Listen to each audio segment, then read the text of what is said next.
5 years, because of where we are here in Edgewater and Rogers Park and uptown, whatever's happening globally, we see locally. So we've seen a wave of people coming from Ukraine, after the war there started, and Russia, people from Afghanistan, folks from South America. We're a destination point for immigrants and refugees as well. How long have you been with the organization? Just over 5 years. Yeah. From this area? I've been in Chicago for 25 years. Yeah. Where did you start? I started, I'm actually working so I started at a local congregation, most recently the night ministry and social work at the University of Chicago.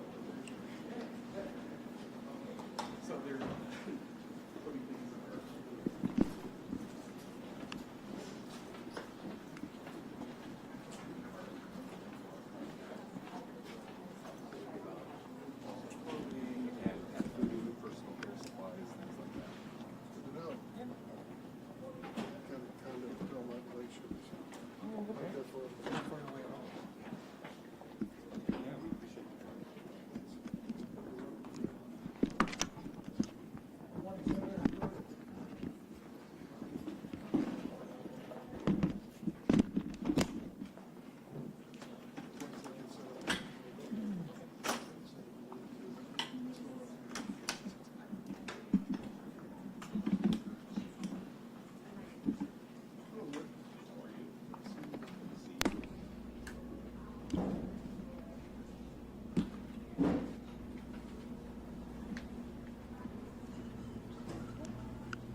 Senator, you drop something.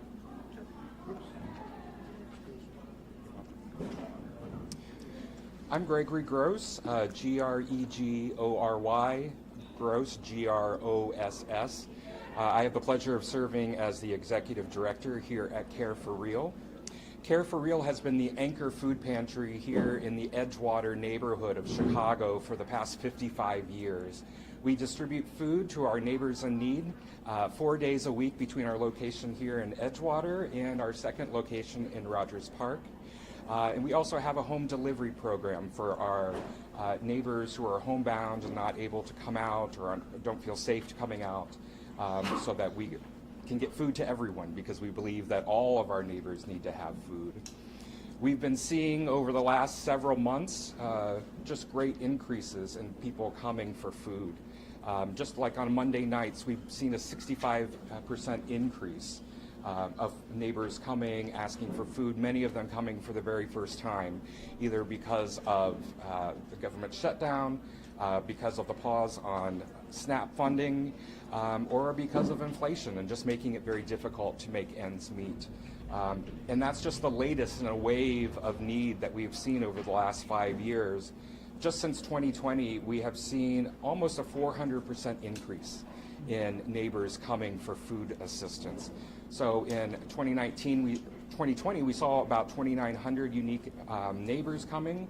Last year, we saw over 14,000 people coming for food. And so we're just really trying to keep up with the need, with all of the demands. And so this morning, I appreciate Senator Dick Durbin coming here this morning to talk about the need for food assistance. So thank you, Senator. Thanks, Greg, before I say a word about this operation, I'd like to report on 2 earlier stops this morning. I had a stop in Chicago to meet with the parents who have children at the daycare center known as Rayito del Sol. You may be familiar with it. That is the daycare center that the ICE group raided to remove one of the employees about 10 days ago. Her name was Diana. Of course, these parents were concerned about her fate, but they're also concerned about the impact it's had on their children. They told stories of nightmares and questions and concern with these children because of this ICE raid. There was a time when there were certain things out of bounds for ICE and Department of Homeland Security, churches and schools and daycare centers. But clearly with that raid on Reto de Sol 10 days ago, that's all off now. I think it's outrageous that people send their kids to daycare centers as young as 6 months, as old as 6 years, and be exposed to this experience so early in their lives. It is something these kids will have to try to resolve as to what happened and what they saw. It is totally unnecessary. No one can argue in the administration's position that this has anything to do with rapists and murderers and terrorists and the criminally insane. This is a harassment campaign, particularly on the Hispanic population, with no holds barred. This has got to come to an end, and the sooner the better. There's rumors that perhaps ICE is moving on. Well, good riddance. The sooner they move on, the better as far as I'm concerned. We can keep America safe without destroying our values and hurting our families and hurting a lot of innocent children. So that was my first stop, to talk to these parents and their experience. The second stop was at Lakeview High School. And Lakeview High School just proudly announced that they made it to the state finals down in Peoria with the cross-country team. The reason that is relevant to this conversation is 75% of the enrollment at Lakeview High School is Hispanic. And when it came to their practices, if ICE was involved in a neighborhood, they had to stay inside and not go outside for practices for fear that ICE would arrest or detain some of the students because they're Hispanic. Think of that for a moment. In a great city like Chicago and a great nation like America, simply being Hispanic was considered to be a dangerous situation with the ICE forces in the streets. Well, the kids were just excited as can be to tell me the story of their trip to the state finals, and we're very proud of them. This stop at this food depository is one that is timely for so many reasons, as Greg mentioned to you. It isn't just a question as to whether or not people need food. They needed it long before the events of this year. But it's become even worse with inflation continuing to grow, taking many of the things that they distribute out of the reach of families with limited resources. It also is a situation with the government shutdown where there was a question about SNAP, also known as food stamps, and a program in its future. Well, we think that's resolved now, and I hope it is. As a result of the decisions that were made this last week in Washington, we're going to move forward with funding SNAP to a higher level than was in the previous year. The same thing with the WIC program and a number of other critical programs are concerned. I think that's important. We can have our political debates in Washington, but it shouldn't be at the expense of families receiving paychecks and feeding their children. So I want to thank this organization here for the work that they do in the community, and I will continue to work to make sure that ICE leaves Chicago once and for all. Questions? Senator, you got a lot of heat for your decision to join the Congress of Senators in coming to this compromise. Do you have any regrets about that? And do you think that changed any thinking in Washington? Well, I can tell you it changed a lot of things. As a result of our compromise, we ended up with a commitment to pass 3 major appropriation bills. That was not on the table before we got into debate. And they included SNAP and WIC, veterans programs, and so many others, critical programs that are needed. We have to do more.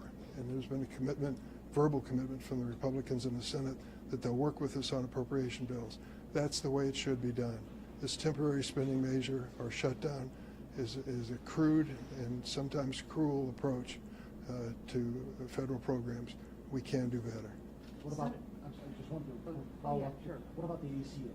Where does that leave things with the ACA? Well, the good news is there's a commitment from John Thune, the Republican leader in the Senate, for us to bring a Democratic written bill to the floor before the middle of December, just a matter of a few weeks, and so we can have a debate. What we're doing now, what I'm doing and the other members, is trying to round up Republican support for this. This health care issue is a critical issue that needs to be resolved. We need to extend the tax credit for at least a year, I hope even longer, and make some positive changes in the program. I cannot imagine trying to cope with medical challenges in a family without health insurance. I was there at one point in my own life, my family life. I'd never want to be there again. A couple of questions here.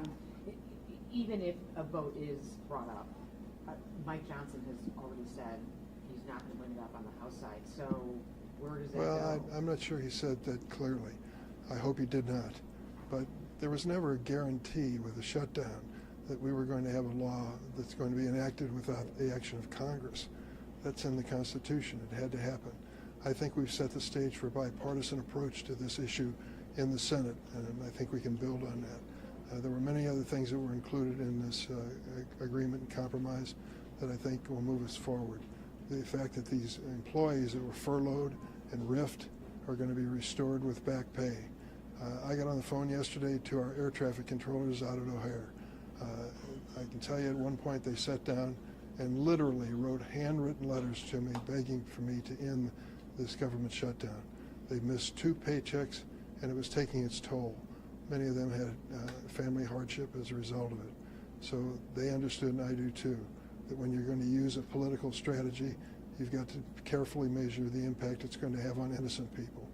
Would you have made this decision if you were not retiring? Oh, I don't know. Running for re-election? That's like asking, would you be asking me a question if you weren't a reporter? I mean, I think it's the right thing to do. And I know that a lot of my friends disagreed and said so, but that's up to them. They have to do what's right in their mind, and I did what was right in my mind. Senator, given the reaction against you and other 8, what does that say about the state of the Democratic Party right now? Well, I don't think it's entirely negative. People feel strongly about the Trump administration and their policies, and they want to change it, and I agree with that. I think we disagreed on the approach, and I still think we share the same goal.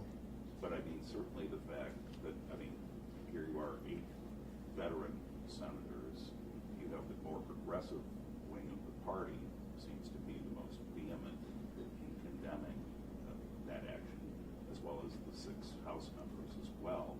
I mean, does this further exacerbate kind of that divide that's going on within the party?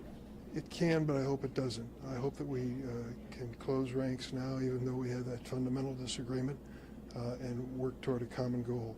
The American people want a party elected that's sensitive to the reality of life in American families today. And that sensitivity relates directly to affordability and whether people can have the basics. When we fight, as we will, for health insurance, that is a critical element. We know that there are millions, literally millions of Americans who will have to face the prospects of eliminating health insurance because they can't afford it. So we're still dedicated as a party. Through the course of the shutdown, we have defined that as a major issue. It was very helpful in the last election we had a couple weeks ago. I think it will be in the future. What does it say about the focus being on Chuck Schumer and the increasing calls for him to step down? Well, I can tell you, Chuck does an excellent job, and I believe he's in a solid position with the caucus. Does he have every vote every day? No. Hardly anyone would. But I think he's led us well, and I've talked to him both before and after my vote, and we're going to try to find ways, and we will find ways to work together. And you said he tried to persuade you to... Oh, yes. I went to him ahead of time before I announced my decision and told him what I was going to do, and he asked me not to. I told him I'd made up my mind, but I wanted to talk to him about it before I did it. Senator, do you believe the shutdown showed us some of the inherent problems with our air traffic control system and the weaknesses with the FAA, the number of controllers we have, the kind of attrition rate that people retiring, that kind of thing? Imagine, if you will, 14,000 air traffic control positions, 10,000 of them filled. Imagine that you are an air traffic controller called into work 6 days a week, 10-hour shifts. And imagine the tension and stress you face on your job. I mean, that is the reality of the air traffic control. Several members said behind closed doors, we're one air traffic accident away from ending this shutdown. We were running a risk there, and these men and women, wonderful as they may be, can only take so much. That was one of the major factors in my decision. What would you like to see done to fix the inherent problems that existed even before the shutdown was in place?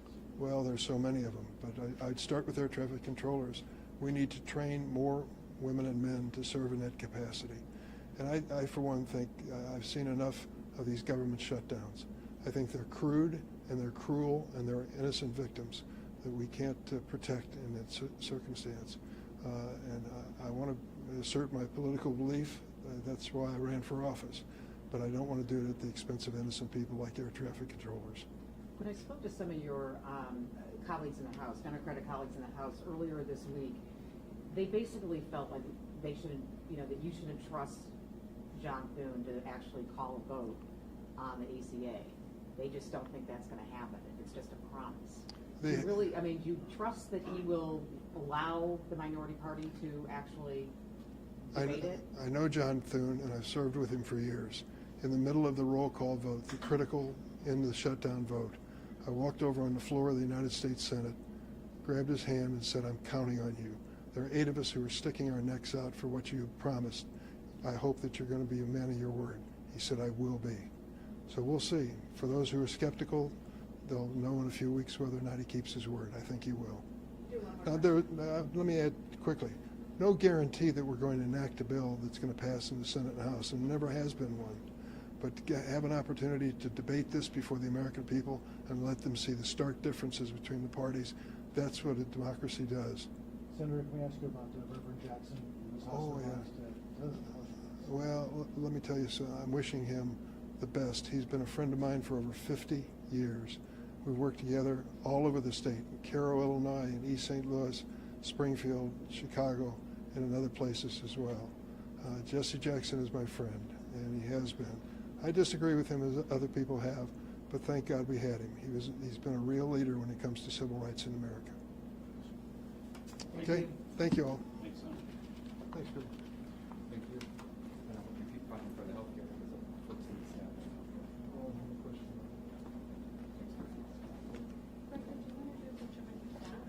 Sure. Any staff want to be in photo?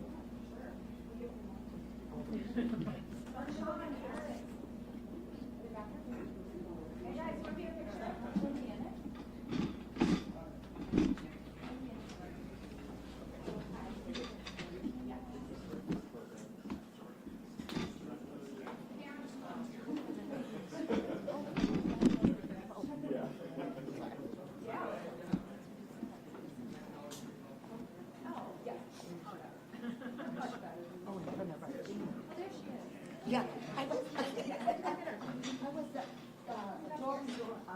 door person.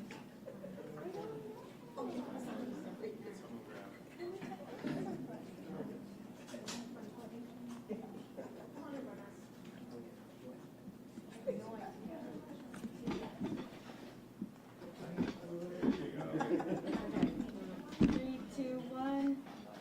3, 2, 1. Can we get our volunteers in the picture real quick? There you go. The volunteers going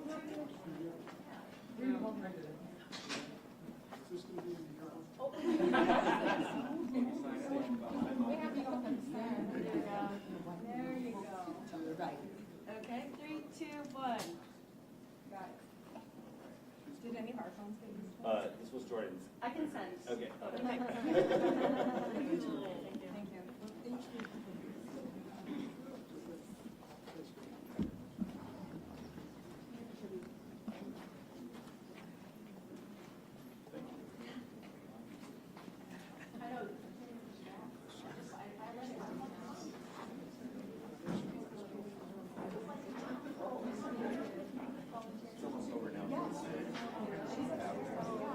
Yeah.